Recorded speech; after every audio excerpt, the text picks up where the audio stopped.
de l'État. Les ressources sur lesquelles nous travaillons sont celles qui ont été identifiées par le Conseil d'orientation des infrastructures. C'est finalement soit de redéployer la fiscalité, y compris la hausse de la fiscalité sur les carburants qui est prévue dans le quinquennat, mais on peut supposer que d'autres besoins existent également, soit de trouver des ressources complémentaires. Notamment, ça pose la question de la participation des poids lourds, en particulier des poids lourds en transit, au financement de nos infrastructures.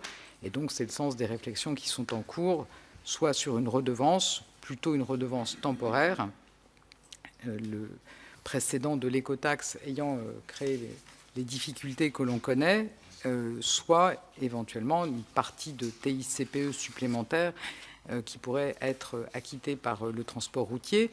De toute façon, ces choix doivent être faits aussi en concertation avec les transporteurs routiers. Et j'ai eu l'occasion de leur exprimer clairement que on sait qu'on est face à un secteur dont les marges sont extrêmement faibles.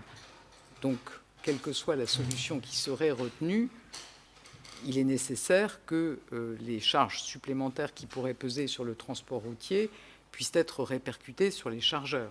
On sait très bien que ce n'est pas les entreprises de transport routier en tant que telles qui sont susceptibles de dégager des marges. Mais en tout cas, moi, je vous confirme que l'objectif, c'est bien d'avoir, dans la loi d'orientation des mobilités, cette programmation des investissements avec la priorité à l'entretien, à la régénération, au désenclavement des parties de notre territoire qui sont encore mal reliées par un réseau routier qui n'a pas été modernisé et dont la modernisation est repoussée de contrat de plan en contrat de plan, la désaturation des nœuds ferroviaires et une programmation raisonnable des grands projets qui sont très attendus, mais sur lesquels il faut sortir de promesses non financées qu'on a trop connues au cours des années passées.